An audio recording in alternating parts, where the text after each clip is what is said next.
We love high dose ketamine. We love the psychedelic opportunities, but they're just a very different animal than what we're doing here.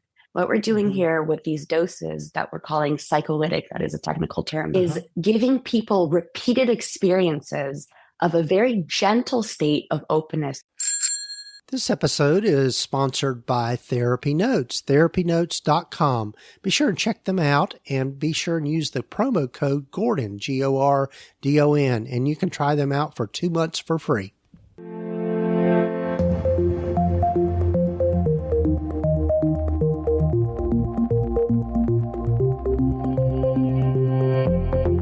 For the past 20 plus years, I've been working in the mental health field as a licensed therapist, private practice owner, coach, and consultant.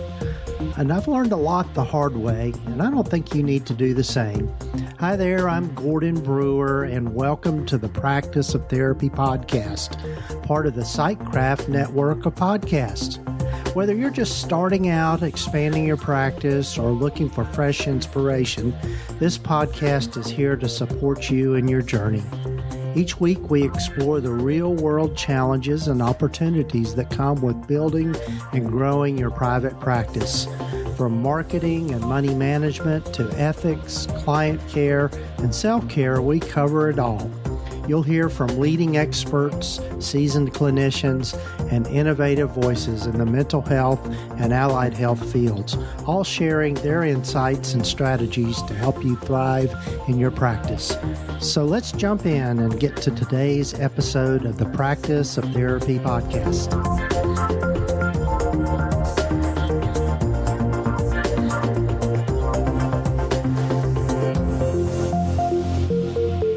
Well, hello, friends, and welcome to the podcast. This is episode number 405 of the Practice of Therapy podcast. I'm your host, Gordon Brewer, and so glad you've joined us for this journey, as I like to say, and hope that you will take time to follow us or subscribe to the podcast wherever you might be listening to it. So my guest today is Dr. Sharon Niv, and Sharon is one of the founders and leading people behind Joyous, which is a company that is helping both clients and also therapists to be able to offer low-dose ketamine treatments. And so we get into this whole topic. You know, I was just remembering, and I talked with Sharon a little bit about this before as we were recording things. You know, ketamine and psychedelics has been around for a while now. And so I think for a lot of us it all sounds kind of intimidating, but one of the things that's unique about what Joyous is doing is that they are offering low dose ketamine. And so Sharon talks a lot about how that's different than the typical things that we typically work with if you're offering that within your practice. So, and also I think at least she got me really curious as to maybe that being an add-on service for a practice and just working with people that are suffering from severe trauma or just anxiety or just any sort of life treatment. So anyway, you'll get to hear from Sharon in this particular episode. Also, before we get to my conversation with her, I'd love for you to maybe check out maybe working with me. And so one of the ways that you can do that, or there's lots of different ways. One is you can just email me if you're curious, but also just go to our website, practiceoftherapy.com. And if you'll click on the link there or the button that just says coaching and consulting, you can find out the ways in which you can work with me and doing some one-on-one coaching and helping you grow your practice. You know, one of the things that I've learned over the years is that whenever I have worked with a consultant or worked with other people around my practice growth, it just absolutely gives me the return on my investment. You know, it's always good to not try to do too much of it alone and just really be able to grab support from people that have experienced things and have gone through some of the same struggles. And so anyway, I love doing that with people. I love being able to coach people through the different phases of their practice. So check it out, practiceoftherapy.com, and just click on the link there or the button that says coaching and consulting. And also, real quickly, before I get to my conversation with Sharon, I'd love for you to find out more about Julie Harris's new book, and it is the Profit First for Therapists workbook. And if you'll go back and listen to last week's episode, Julie jumps into that and tells us more about it. But I am just so impressed with this workbook. And as I'm recording this, I'm looking at it on my desk, and it is just chock full of worksheets and exercises, and really walks you through the process of starting to use profit first principles within your practice. I know when I first learned about profit first years ago, when I had Mike Michalowicz on the podcast, it was such a huge game changer for me, and just really thinking about the financial side of my practice in a much different and much more productive way. So be sure and check it out. You'll have links here in the show notes and the show summary. And also, if you're on my email list, you will have gotten some information about that. But anyway, Julie just released the workbook this past week. And I think for a limited time, you can sign up. When you order the book, you can sign up for her free book club associated with that. So be sure and check it out. And also, real quickly, before we get to my conversation with Sharon, I'd love for you to hear from one of the members of the PsychCraft Network, along with some words from our sponsor of the podcast, TherapyNotes.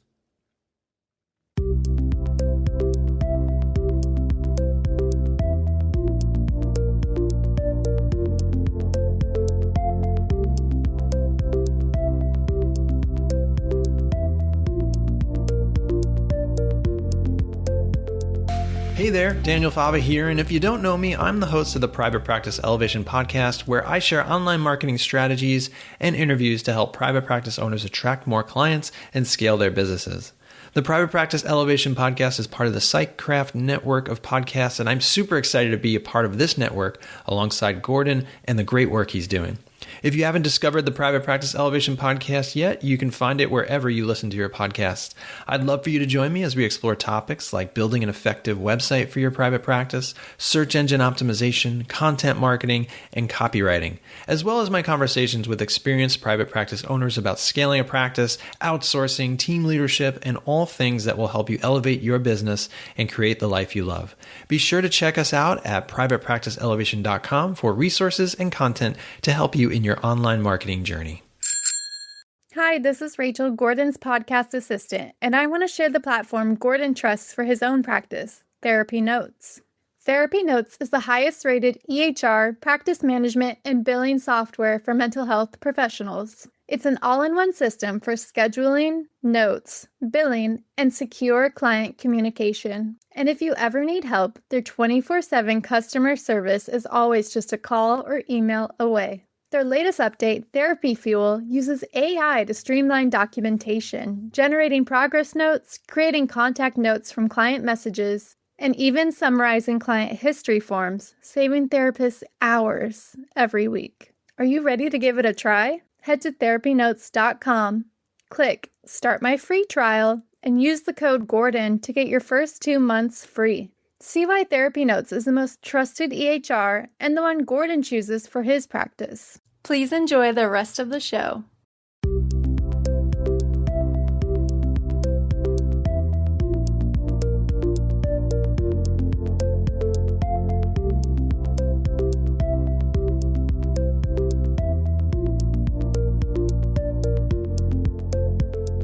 Well, hello, everyone, and welcome again to the podcast. And I'm really happy for you to get to know today Dr. Sharon Niv. Hello, Sharon. Glad you're here. Hi, Gordon. It's so nice to be with you. Thank you. Yes, and Sharon her company is Joyous Team. I'm saying that correctly? And That's our website. Yeah. Joyous.team. So yeah, and you'll get to hear all about that. But Sharon, as I begin with everyone, tell folks a little more about yourself and how you've landed where you've landed. Absolutely. So my background is cognitive psychology. That's my doctorate work.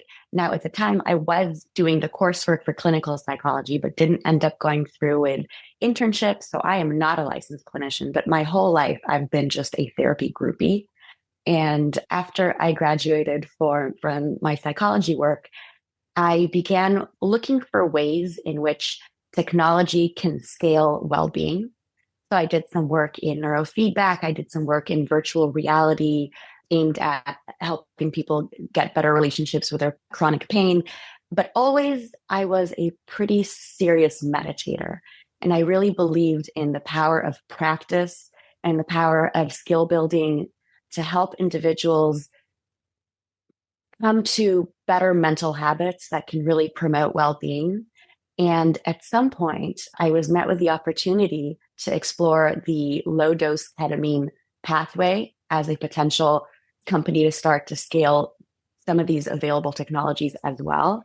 And what really attracted us about low dose ketamine as opposed to high dose ketamine is that it's extremely gentle. And we love high dose ketamine. We love the psychedelic opportunities, but they're just a very different animal than what we're doing here. What we're doing here with these doses that we're calling psycholytic, that is a technical term, but it's not so well known. So I do want to highlight that term, is giving people repeated experiences of a very gentle state of openness. And I'm happy to describe sort of the cognitive facets of this state and why it works so well when it makes sense to do that. But these repeated exposures to the state really help our patients, and then in therapy, the clients who bring it into their therapy sessions, gradually build skills with what one therapist described as a blanket of safety. So there's this somatic experience of spaciousness. Ketamine is an anesthetic dissociative.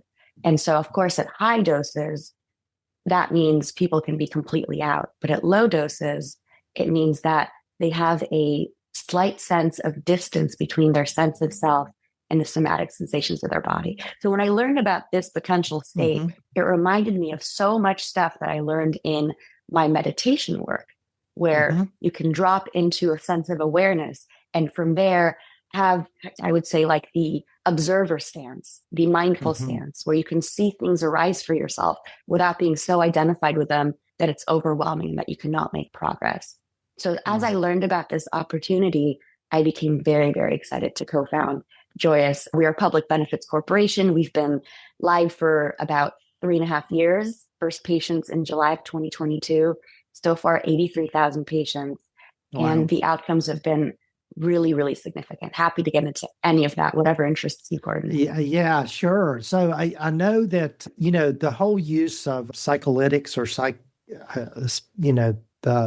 my mind's drawing a blank, the word I'm looking for, the psychedelics, and all of that, it's been around a little while now. I'm trying to remember when I first started learning about it. I guess it was like, maybe a little before COVID, which is interesting how we mark time now, but I think more and more people are discovering it. I know I've even had clients that they didn't come to me, obviously, they didn't come to me for that, but they had worked with other therapists that had done ketamine treatments. And so maybe for folks that might not be quite as familiar, you want to kind of pull back the curtain and tell us a little bit about why it works, how it works, and why it works. Yeah, sure. Let's start with how it works. So when people have heard of higher dose ketamine assisted psychotherapy, typically what happens is clients, I'm going to use the therapist vernacular, clients come for 3 to 4 hours. You do some preparation work, you maybe meditate a little bit. They then take a very high dose, and then they typically lie down with eye shades and they go through a journey. There's not so much of an intentionality. Well, that's not true. You can set an intention, but you can't intentionally direct your attentional system. You are on a ride of your subconscious. And that can be a beautiful and therapeutic thing. Again, I am not opposed to high dose at all. And then afterwards, there's some integration work that happens. Typically, there's a preparation session before this 3 to 4 hour period and an integration session after. And it can be a very transformative experience. I think the term that's been used is epistemically transformative. Like it really can shift things for you in a huge way. Psycholytic therapy is very different. The ketamine experience lasts about 40 to 60 minutes, kind of depending on people's metabolism. So it fits within a regular period of therapy session. Mm. And the experience itself is so gentle that patients remain fully oriented. That is, they know exactly who they are, where they are, what they're doing, and they can be extremely intentional with their attention system. It's just that they're operating from a little bit of a sense of safety and spaciousness. I'll get into the cognitive science in a second, but one of my best friends is a psychiatrist who went to the MAPS conference, Psychedelic Science, I think in 2023. And there was a session held live with Dick Schwartz and I believe Sunny Strasberg, where they did a couples therapy session on psycholytic ketamine. And her quote, I love to say it because it's so funny and so true. She was like, it was really boring to watch because it was just a regular session. It was just going well. So I think what that illustrates there is if you get your clients coming in and they are less resistant, more open, more prone to insight, and more neuroplastic, because the ketamine itself is a neuroplasticity agent, it just tends to go better. You know, they're able to go there with more ease because they're not feeling overwhelmed by the nervous system sensations that are typical of negative emotionality and a history of trauma, attachment wounding. You know, when we think about what it means to have issues in mental health, it is typically about the unpleasant bodily sensations associated with depression, with anxiety, with nervous system dysregulation related to past traumas. And of course, those can be so overwhelming that people tend to avoid and resist going there. And exactly the mechanism of ketamine is that spaciousness, that partial dissociation. You suddenly feel a little bit bigger than your body. There's a sense in which people can describe it as being permeable. I'm both inside and outside my body. I've heard someone say, it feels like I'm in a big room now. My body used to be my body and my nervous system sensations were overwhelming. And now I'm the whole room. And the nervous system sensations are still happening there, but they're relatively so much smaller that they're not as intimidating. I can work with them. I can be present with them and allow them to be fully felt and released. So these are some of the things that happen in a ketamine session with a therapist, and often spontaneously when they do it on their own too. But of course, having a therapist present is only going to enhance outcomes. Yeah, to kind of direct where things are going. Yeah. And from what I know and have learned about this, you know, it's comparing apples to oranges, but much like EMDR, it causes your brain to process things differently and really change the way that you process the story. I mean, it's been fascinating for me. There's a podcast that I listen to pretty regularly. Now, I'm not promoting them by any means, but it's called The Hidden Brain. And they talk a lot about, you know, and particularly with people with trauma or even in relationships, when we begin to process and think about the situation differently, it takes on a new meaning, and then we can manage all of that in a much different way. 100%. Yeah, it's interesting you bring up EMDR for two reasons. The first reason is that it's often an example I give to therapists who ask, who is a good fit for this kind of therapy? And I often tell them something like, if you think a client is well matched to EMDR, that is, they have work to do, perhaps they have some plateaus, but they're resourced enough that they're not going to fall apart completely if they reach upon some deeper material, they're probably a good fit for psycholytic ketamine therapy as well. Right. So it's a good comparison on that front. But then exactly what you're saying mechanistically, both EMDR and psycholytic ketamine are involved in memory reconsolidation, which basically means, you know, any memory we have is kind of like not any memory. A traumatic memory tends to be a full brain activation. And with that, there's a simulation that happens in the body of the original nervous system response. And that's exactly why it's still traumatic. You're re-experiencing the overwhelm that happened and didn't get fully processed and released. And so what memory reconsolidation means is that memory can be pulled up, brought into active working memory space. But then as the nervous system sensations do resolve and release, it can then be restored, that memory, separate from those original sensations, so that later it can be viewed semantically, or perhaps people describe it as viewing a movie right? Rather than re-experience it in first person. Right. Yeah, Right. in the more autobiographical memory Kind of sense. puts it in a place of not being something within themselves, but outside themselves. 100% well said. And borrowing from the ideas from narrative therapy, the problem is the problem, not the person is the problem. And I yeah, hadn't heard that. yeah, That's great. yeah, yeah, Yeah. yeah. So that's good. That's good. AI agents are everywhere, automating tasks and making decisions at machine speed. But agents make mistakes. Just one rogue agent can do big damage before you even notice.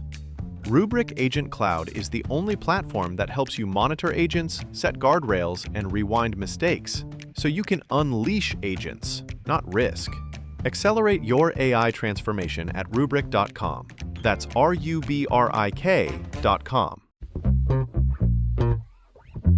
If you're waiting for your AI to turn into ROI and wondering how long you have to wait, maybe you need to do more than wait. Any business can use AI. IBM helps you use AI to change how you do business. Let's create smarter business. IBM.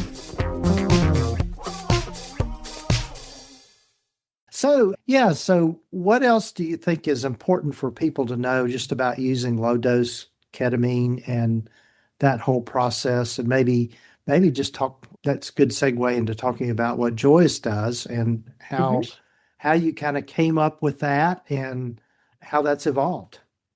Sure. So I'll start with Joyous generally. Our mission is to increase mental wellness and mental health, and to do it as accessibly and affordably as possible. So if people don't know what a public benefits corporation is, we are a regular corporation, but in our structure, we're sending a message to potential shareholders that mission comes above shareholder value. So we are allowed to make decisions that benefit the patients over the shareholders, which is great. And so part of that affordability, accessibility piece is we really wanted to be the most affordable approach for people who are looking to try to work with this medicine but can't afford the $2,000 IV treatments or don't have Spravato covered by their insurance. So that's how we started out. And the protocol itself is at least in the beginning, a daily protocol. We have a pretty extensive mechanism for making sure that the right patient gets the treatment and the wrong patients do not. So there are some written intake forms. There is an online evaluation with a medical prescriber, and a couple of different points where we try to rule out any psychiatric contraindications, medical contraindications, contraindicated medications, and perhaps some like instabilities in life too that mean this might not be the right time. So assuming that the patient gets through all of these potential screening points, they then receive their medication straight to their home, and we begin giving them daily guidance on exactly how much to take and when to take it. So they're taking daily check-ins that look at symptoms, they look at side effects, sleep, mood, general outlook on life, and a couple of other things. And through that, the system starts to learn you should be taking a little bit more, you should be taking a little bit less. You perhaps take it earlier in the day, perhaps it's disrupting your sleep, things like that. So it is very personalized how we recommend that they take their medication. And along with that, we have some digital therapeutics in an online portal where they can communicate with other patients, and we do some live meditations as well. Now, and the reason that we're digital therapeutics is because due to the fact that we want to be the most affordable, we know that not all of our patients can afford therapy. So we know that something like 40 to 45 or 40 to 48, depending on the survey we sent out, of patients already have therapists. Awesome. This is where Joyous for Therapists came in. The other guys, unfortunately, we haven't democratized mental health care to the extent that we need to. So we try to provide them with digital therapeutics. That said, so we started asking the patients who told us, hey, I'm already in therapy. Have you ever considered bringing it into your own therapy session? And we found out that 30% of those guys, so we're estimating something like 15% of our total patient base, has already tried this with their therapist. Wow. And it's just really interesting. And the ones who responded were uniformly it was 70% positive and about 25 to 30% neutral. Like it didn't move anything one way or another, but no negative. We had 0 people say there was a negative outcome of bringing this into therapy. So we started looking into what it would look like to train therapists. Because if they're going to be doing this, first of all, therapists by their nature and understandably are cautious people. They have like people's lives and deepest truths in their hands. They also have licenses to protect. And all of that means they're cautious and they want to know what they're doing. So we partnered with a school called Palo Alto University, which is a fully APA accredited institution. They have like a consortium with Stanford University for their PsyD program, and they have an online CE credit portal for programs of that sort. So we partnered up with them, and yesterday was the final module was sent in for a certificate program that we're going to be coming out with in November. Oh. This certificate program will teach people the basics and some advanced topics in what it means to bring psycholytic ketamine into their therapy. Now, what we think of this value proposition for therapists is, one, the training required here is considerably lesser than the training required for psychedelic therapy. There's just very little risk for medical or psychiatric emergency. So while training, of course, is always important, the degree of acuity necessary for extensive training, it's just not the same animal. 2, this allows therapists to do their work. So I've heard from enough therapists in the program, I did the high dose stuff and some of it's really transformative, but it was just me sitting there with a client lying on the floor with eye shades on, and I'm not using my skills. I use my skills in the integration session, but with psycholytic therapy, I'm an active participant as I'm doing what I already do, just with a client who is more open and less resistant and able to go there and derive the insights that they've been perhaps seeking and not breaking through to. Right. The third thing is we wanted to make this free. So the program itself is free to therapists. We are working on ways to securely, HIPAA compliant, connect between therapists and patients so that if the patient is willing, we can share outcomes, collaborate with the therapist, tell them what we know. I'm working currently on some AI-driven, digital therapeutics that if the patients want to participate and they want to journal just a couple of sentences after each session, we would be able to provide therapists with additional insight on how the patient is doing throughout the week as well. So we're really hoping we can create an ecosystem that is really mutually beneficial to everyone. I will say I want some skin in the game when it comes to the certificate program. So there's going to be some nominal cost. I'm thinking like $200, but I am going to put out a forum for requesting financial aid. And honestly, for any reason, we'll give financial aid. So sliding scale down to 0. If you're a young therapist, if you're working primarily with, low income population, whatever, as long as you're willing to fill out an application, take it. We want you to have these skills. These are really powerful sessions that integrate into your usual schedule. You don't have to schedule 3 hours, 4-hour breaks, and they're powerful. They're powerful. Yeah. Right.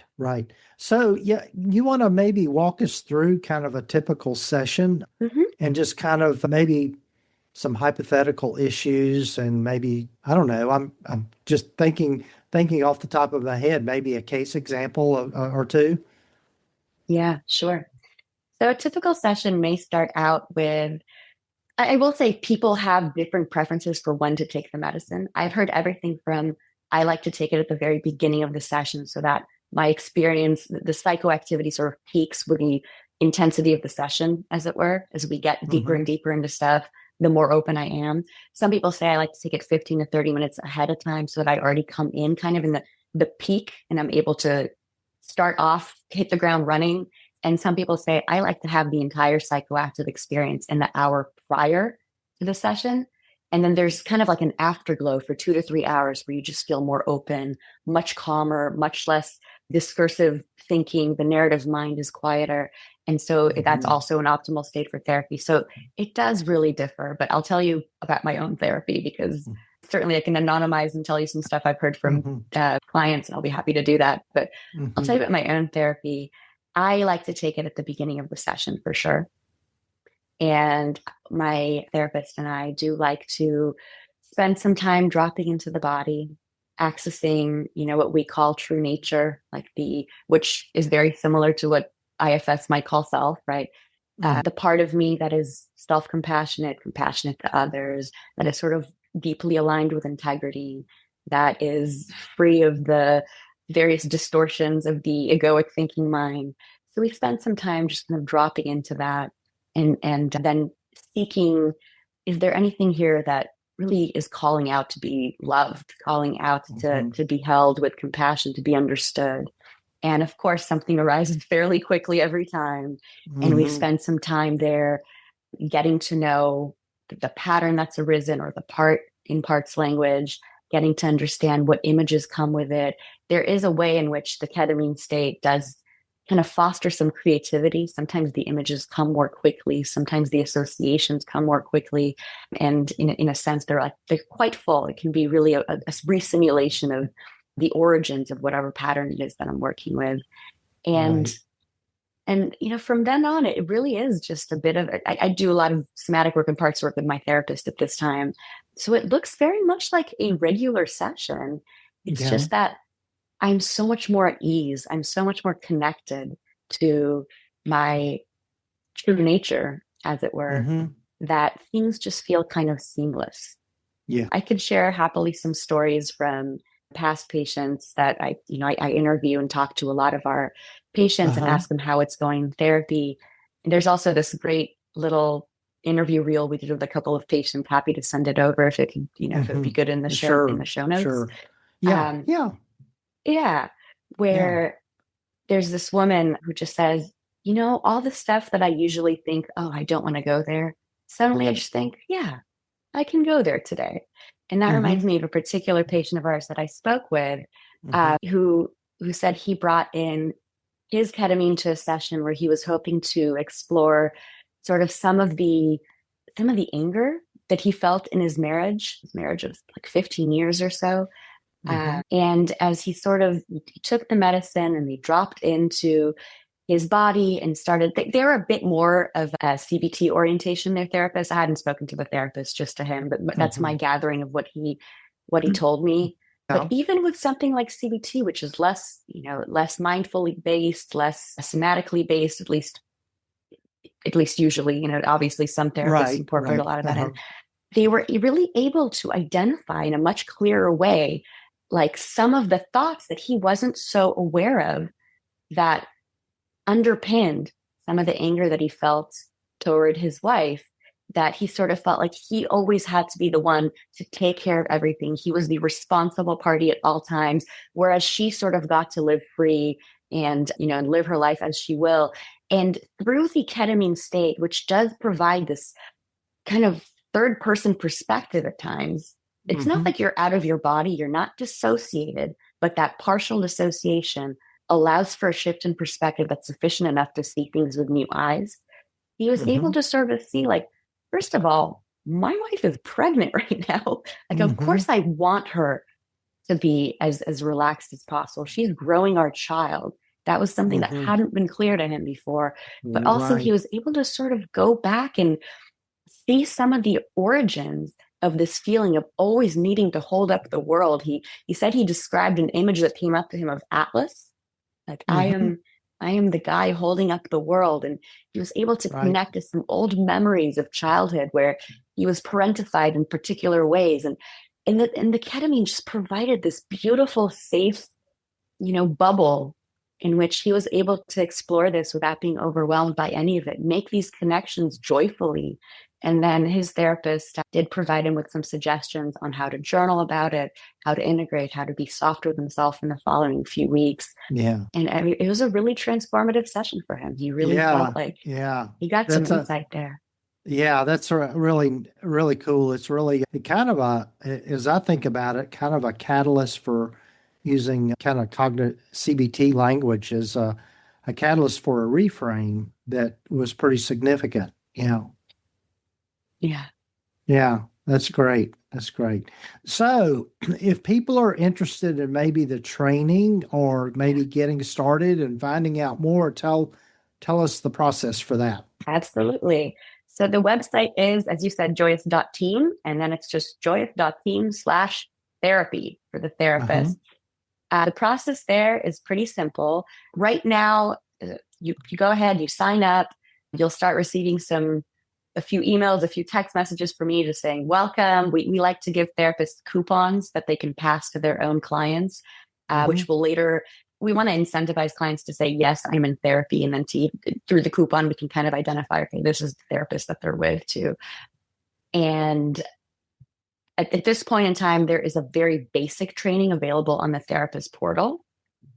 It's only a couple of hours and it touches upon some of the most important safety components and some of the clinical framework that is most useful. And many of our Hmm. therapists have just found that to be enough to hit the ground running. But as I said, we know that therapists want training, they want to know what's Hmm. going on. And so the certificate program should be out in the next 2 to 3 weeks. And so for Okay. those Good. therapists who just want to sign up and wait for that to happen, great. Right. We will be there for you within the next couple of weeks. Right. And there's no we as a company don't interfere with how you and your clients deal with money or scheduling or anything like that. It is a Hmm. very loose program in that sense at this point.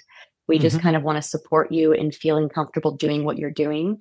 I'm in the process of putting together two tools that one is client facing and one is therapist facing that suggests session protocols, outlines Uh-huh. based on Okay. the therapist facing one is a case conceptualization. What do you think the client is working on? What are some blind spots? What are some strengths? Any risks involved?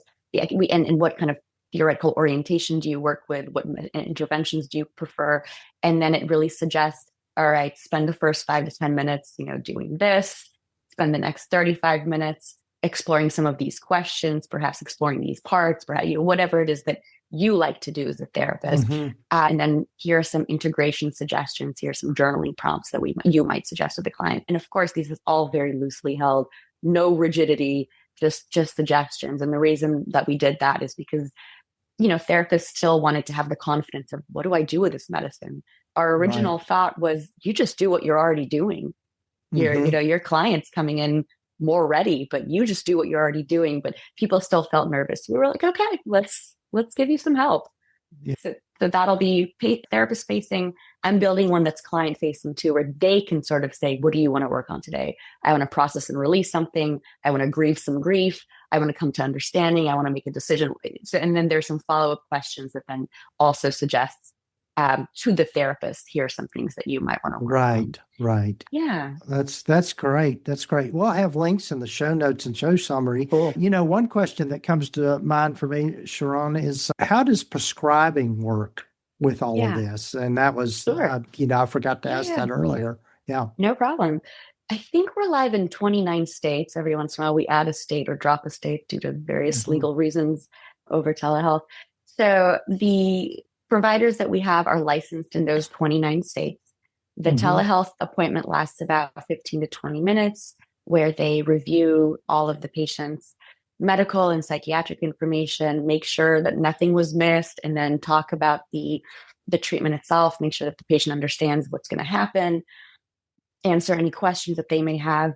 And if everyone agrees they're on board, they think it's a good idea, the telehealth prescription goes into a network of pharmacies that are compounding pharmacies that we work with, and they are able to prescribe specific strengths. So everyone Hmm. starts with 60 milligrams. Well, not everyone. If you tell us that you are particularly sensitive to medication, we'll start you with an even lower one, which is 40 milligrams.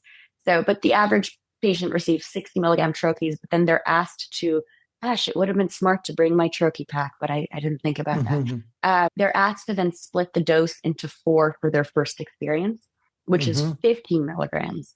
And the bioavailability of the form that we use, which is called buccal, that means cheek. So you kind of put it Hmm. between cheek and gum, like tobacco snuff. The Uh-huh. bioavailability is low. It's like 25%. So with 15 milligrams, you are getting like 4 milligrams of ketamine in your system. Mm-hmm. And most people barely feel that. It starts very, very low and very, very gentle. And we raise it only after a couple of days if there are no side effects, and again, raise it until we feel that we've achieved clinical significance in your symptom prompt. Yeah. So what's the typical length of treatment with this? Yeah. The average patient, I believe, is with us for 5 to 8 months. Okay. Yeah. Okay. And we're very happy with that. We want our patients to graduate. We are not here to ask people to be on ketamine forever. That's not what it's about. So. Okay. Well, perfect. Yeah. Well, perfect. Well, Sharon, I guess we need to be mindful of our time, and I'm so glad we got to have this conversation. And again, the website is joyous.team. Is that correct? Joyous.team, yeah. And the therapist site is joyous.team/therapy. Okay, great. And again, we'll have links in the show notes and the show summary for people to find that easily. And hopefully we can have another conversation here soon. Yeah. Yeah, I would absolutely love that. Thank you so much, Gordon. What a pleasure.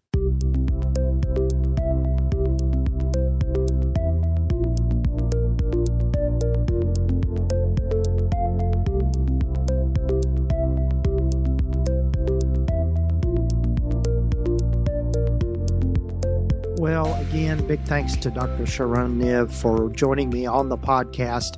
I hope you'll check out the things that they've got there. I've been looking over their website, joyous.team, and I just find all of this really intriguing and just thinking about different ways in which we can help clients access different ways of thinking about things. As I mentioned in there towards the end of our interview, just, I think the key is in really just kind of depending on which, approach you use, just reprocessing what's going on for people or really doing a reframe of what's going on. And I think that's really what makes a huge difference. I know in my own therapy work, just for myself personally, that is a huge game changer when you can reframe something and really think about it differently, or even have your brain, process it differently. So anyway, be sure and check it out, joyous.team, and got a lot of great stuff there. So be sure and go over there and visit them. And also, big thanks to our sponsor of the podcast, TherapyNotes. They are the leading electronic health record system for mental health providers. They're who I use in my practice, and absolutely impressed with all the new features they're constantly adding, and just how it really is a all-in-one platform that handles so much of the clinical side of our practice, from scheduling appointments to creating session notes. And in particularly with their new feature called Therapy Fuel, it just makes your note-taking and your process notes just so much easier now that that's available to us. And also just having a great patient portal for people to visit and schedule with you and make payments, and also filing insurance claims. It's all there. So be sure and check it out. You can go to practiceoftherapy.com/TherapyNotes. And if you'll use that promo code, just Gordon, Gordon, you can try them out for 2 months for free. So be sure and check it out. And also go over and check out the Psychcraft Network. This is a network that I started with very similar podcasts and different aspects of either the self-help world or the business-to-business private practice space. But go over and check it out, psychcraftnetwork.com. Got a lot of great friends over there and a lot of other great podcasts for you to check out. So take care, folks, and we'll be back with you again next week for another episode of the Practice of Therapy podcast.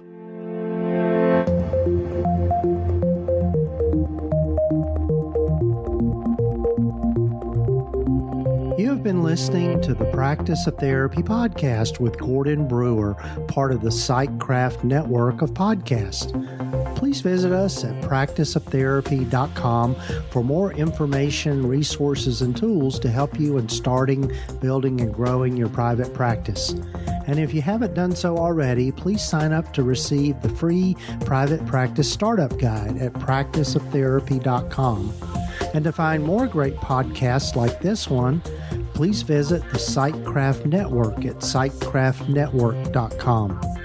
The information in this podcast is intended to be accurate and authoritative concerning the subject matter covered. It is given with the understanding that neither the hosts, guests, or producers are rendering legal, accounting, or clinical advice. And if you need help in these areas, be sure to find the right professional to help you with these things.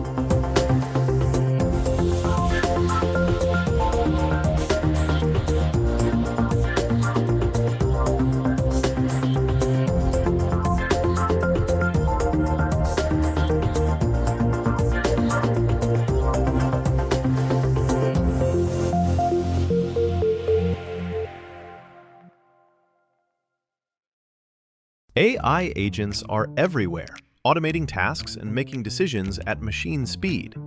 But agents make mistakes. Just one rogue agent can do big damage before you even notice. Rubrik Agent Cloud is the only platform that helps you monitor agents, set guardrails, and rewind mistakes, so you can unleash agents, not risk.